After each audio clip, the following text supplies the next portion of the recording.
Subscribe करें मेरे YouTube channel को और बेल आइकन को क्लिक करें ताकि आप मेरा हर वीडियो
सरस्वती हृदयधरणी विडाग्यावंबावाई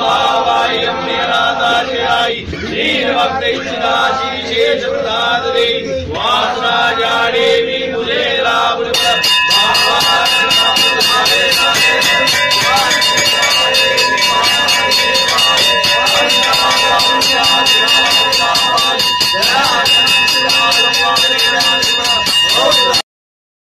तो दोस्तों घर बैठे आपको ऑनलाइन लाइव दर्शन माता का करेगा कैसा लगा प्लीज़ कमेंट से जरूर देना।